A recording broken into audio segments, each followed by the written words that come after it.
그런 과정에서 뭐 보셨겠지만 미국에 이제 정찰 풍선을 또 중국이 막 보내죠. 지금 여기저기 전 세계에 저 정찰 풍선이 돌아다니고 있다고 하는데 사실 미국에서 이제 그 조사를 한 결과 정찰력은 없는 풍선이었다 이렇게 밝혀졌죠.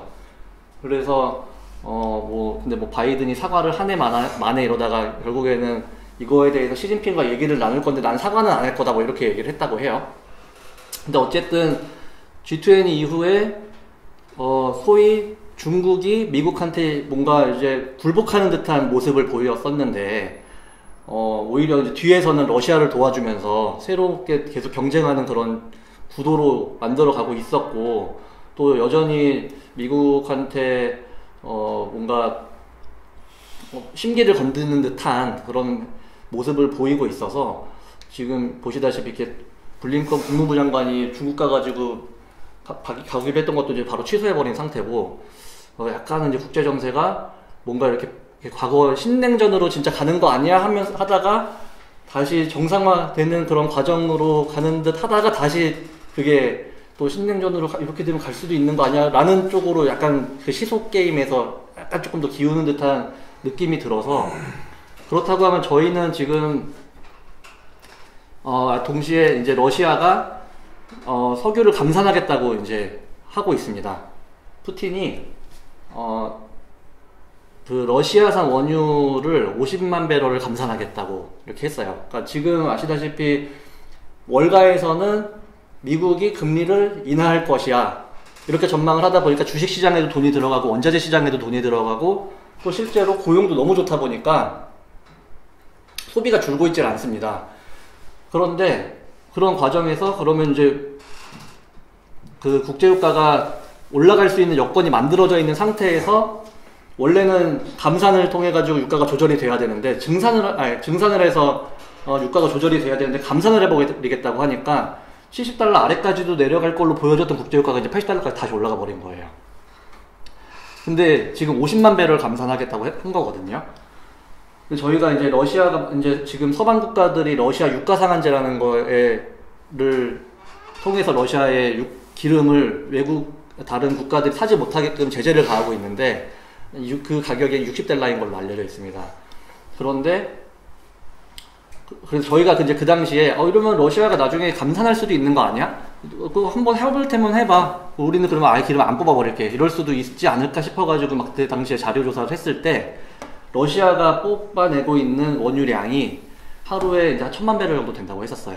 350만 달러까지도 올라갈 수 있다. 이런 얘기가 있었을 만큼 국제 사회에서 차지하고 있는 러시아의 이제 원유 비중이 상당히 큰데, 어쨌든 중국에서도 지금 뭔가 미국한테 이제 뭔가 방어를 하고선 다시 공격하는 모습, 러시아도 마찬가지로 그런 모습들이 이제 보이고 있다라는 측면, 그리고 미국 증시가 상승하고 뭐 금리 인하에 대한 가능성이 언급되다 보니까 주식시장도 올라가면서 다시 인플레이션에 대해서 언급이 될 수 있는 시기가 왔다라고 이제 보여지는 거죠. 그런 가운데 이제 미국의 비농업 고용지수라고 하는데 이게 이제 한 26만 건 정도 이렇게 유지를 하고 있었습니다. 이게 떨어지길 바랬었던 거예요. 워낙에 지금 고용이 너무 좋아서 소비가 많이 일어나고 그로 인해서 인플레이션이 계속 일어나고 있는 걸로 이제 미국에서는 보고 있으니까 금리를 올려서 기업들이 더 이상 투자를 하지 못하고 오히려 이제 긴축을 할 수밖에 없게끔 만들고, 그로 인해서 실업자가 증가하고, 실업자가 증가하면 돈을 못 버니까 소비가 줄지 않겠습니까? 그러면서 뭔가 과열된 이 경제를 조금 이제 차갑게 만들려고 그동안 노력을 했는데, 미국의 경제가 생각보다 너무 좋대요. 너무 좋아서 우리는 지금 취업이 안 돼서 다들 난리라고 하는데, 잘리면 거기는 이제 막 자르잖아요. 잘리면 바로 취업이 된대요. 그래가지고 뭐 한 20만 건 아래로 떨어질 걸로 봤던 이 지표가 50만 건이 넘어버렸습니다. 그러다 보니까 이제 지금 미국이 가장 연준에서 보고 있는 지표가 뭐냐면은 사실 이제 이 고용 지표에 대한 관심보다는 임금 상승률을 보고 있거든요. 근데 고용이 이렇게 부족해지면은 임금 상승률이 당연히 올라갈 수밖에 없지 않겠습니까? 그럼 임금 상승률이 올라가면 또 물가가 올라갈 수밖에 없는 여건이 만들어진 겁니다. 그럼 앞서 말씀드렸듯이 중국의 리오프닝으로 인해서 원자재 수요가 증가하면 그 국제유가가 상승할 수 있는 상황에서 러시아가 감산을 해버리니까 국제유가가 올라갈 수 있겠죠. 이것도 인플레이션 요인이 될 수 있고, 또 미국의 경제 상황이 너무 좋으니까 이로 인해서 소비가 줄질 않아서, 그러니까 수요가 줄질 않아서 이것 또한 인플레이션으로 다시 이어질 수 있는 이제 요인이 돼버린 겁니다. 근데 그러다 보니까 그런 와중에 이제 중국은 경제가 지금 힘들다 보니까 경제를 이제 부양을 다시 하기 위해서, 부동산을 살리기 위해서 이제 부양 정책을 펼치고 있어요. 그래서 중국은 이제 지급 준비율이라는 걸 통해 가지고 금리 조절을 하고 있는데, 지급 준비율을 이제 낮추겠다, 그리고 대규모 부양을 위해서 대출할 수 있게끔 돈을 풀겠다, 이런 이야기들을 해오고 있었고, 이게 이제 딱 충돌하는 시점에 지금 다시 발생을 한 겁니다. 미국은 금리를 다시 인상할 수밖에 없는 상황과 지금 환경이 조성이 된 상황에서 중국은 금리를 낮추는 상황, 거꾸로 가는 상황이 벌어진 거죠. 과연 근데 중국 입장에서는 현재 부동산 경기가 너무 안 좋다 보니까 거의 GDP에서 차지하고 있는 비중이 30%에 육박한다고 해요. 그러니까 부동산 경기가 꺼져버리면 이제 중국은 금융위기가 올 수밖에 없을 것이다 라는 얘기들이 있을 만큼 현재 부동산에 대해서 상당히 주목을 하고 있는 그런 가운데 어쩔 수 없이 금리를 낮출 수밖에 없는 상황이고, 미국은 그러다 보니까 앞서 말씀드렸던 올해 중국의 리오프닝으로 인해서 경제가 성장할 거다 라고 이제 봤었는데, 생각보다 성장을 못할 수도 있다, 이제 이런 얘기들이 나오기 시작을 합니다. 그러면 이제 그래서 이런 GDP 대비 이제 부채 비율 같은 경우에도 지난번에 뭐 미국 같은 경우에 150%까지 올라가서 많아졌다 이랬는데, 중국은 지금 260%래요.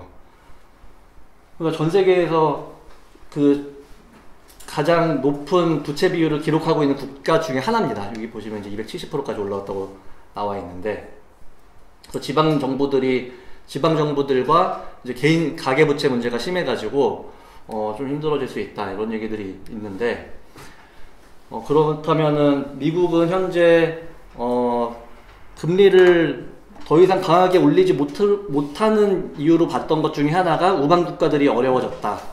근데 어려워졌던 우방 국가들이 대표적인 국가가 이제 영국, 그리고 일본, 한국 이런 곳이었는데, 한국도 뭐 레고랜드 사태 잘 넘어서서 지금 채권 시장이 어느 정도 안정화되어져 있고, 또 영국도 4.8%까지 올라갔던 이런 금리가 3.8%까지 지금 내려가 있는 상황이다 보니까 금리를 올릴 수 있는 여유가 좀 더 생긴 것 같아요.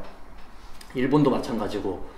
그런 상황에서 인플레이션 압박이 또 발생할 가능성이 생기다 보니까 미국은 금리를 올릴 수 있겠는데, 이제 이런 생각으로 다시 전환이 된 겁니다. 실제로 페드워치 툴 월가의 그 금리를 예상하는 표도 보면은 내년 말에 금리를 인하할 걸로 봤던 전문가들이 꽤 많았었는데 지금 거의 없어졌어요. 그냥 동결해서 쭉 가는 정도, 이렇게 보는 형태로 가고 있고, 또 연준 위원들도 어저께 보니까 이제 다시 0.5, 0.75 얘기 다시 나오더라고요. 그러면 다시 빅스텝 갈 수도 있다. 이제 이게 뭐 협박인지 뭐 진짜 그렇게 할 생각인지까지는 모르겠습니다만은, 연준에서 계속해서 금리 인상에 대한 언급이 다시 이루어지고 있다는 부분은 우리가 상당히 주목해야 할 부분이다 라는 말씀을 드리고 싶습니다. 그래서 저희가 이제 미국이 금리를 인상하던 시기에 중국이 지준율을 인하했던 시기가 언제가 있었는지 찾아봤는데 2018년도에 있었어요. 그래서 2018년도에 보니까 미국이 금리를 4번 인상하는 동안에 중국이 지준율 4번을 인하를 했습니다. 근데 그 당시에 주가가 한 20% 정도 빠졌었더라고요. 이건 이제 중국 증시를 말씀드리는 거고, 그런데 우리나라도 중국의 의존도가 상당히 높기 때문에 중국 증시를 피해갈 수 없거든요.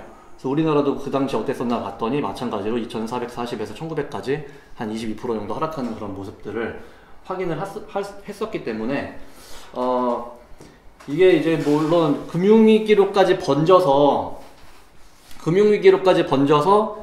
뭐 전 세계가 대혼란에 빠지면 지난번 저점보다도 더 낮은 저점까지도 올 수 있겠습니다만은 그 정도까지 안 가고 어느 정도 이제 관리를 잘 해서 운영을 한다고 하면 그 아래까지는 이제 안 내려갈 걸로 보고 있는데, 어찌됐건 현재 미국은 경기 부양과 인플레이션 카드 두 가지를 같이 잡아야 되고 동시에 이제 중국을 견제해야 되는 상황이라고 놓고 보면, 지금은 금리 인상에 대한 언급이 더 강해질 수밖에 없고, 그로 인해서 달러 인덱스는 상승할 수밖에 없고, 달러 강세가 오게 되면 달러 약세로 인해서 국내에 들어왔던 증시 자금들이 다시 유출될 수 있다.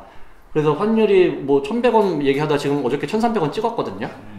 1290원까지 올라왔다가 찍고 다시 좀 내려온 것 같은데, 원화도 지금 약세를 보이고 있고, 달러 인덱스도 100달러 아래로 내려가네 많이 하던 게 지금 벌써 104달러 찍고 지금 103달러 후반에서 왔다 갔다 하고 있어요.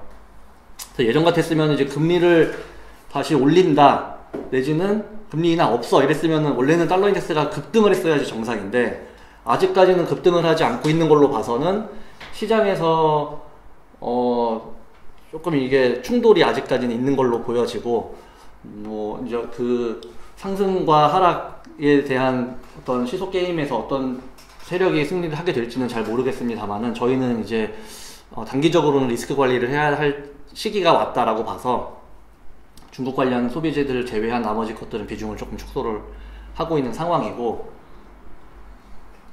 마침 이제 말씀드렸듯이 이제 연준위원들 계속 매파적 발언 나오고 있고, 달러 인덱스 올라가고 있고, 환율도 올라가고 있다. 라는 그런 말씀을 또 이번 달에 여러분들께서 이제 주목하셔야 할 이슈에 대한 이제 말씀을 드렸고요. 그래서 지금 뭐 늘 말씀드리지만, 시장을 예측을 해가지고 뭔가 예측을 했을 때 예측을 해서 뭔가 운용을 한다라는 거는 조금 그 리스크 관리에 어려움이 있습니다. 그래서 항상 일어나지 않을 일들이더라도 만약에 일어날 수 있을 만한 가능성이 있다고 하면 다양한 시나리오를 좀 세워가지고 거기에 적극적으로 대응할 수 있게끔 준비하는 것이 저희가 해야 할 역할이라고 생각을 해서 오늘 이제 킹달러가 다시 올 수도 있겠는데, 킹달러가 오면 어떻게 하지? 그 부분에 대한 준비를 좀 하시는 게 좋을 것 같다. 그리고 만약에 그렇게 될 경우에 주가가 더 하락할 수 있으니 좀 안정적인 그런 운용을 하실 필요가 있어 보인다 라는 이제 말씀을 드렸고,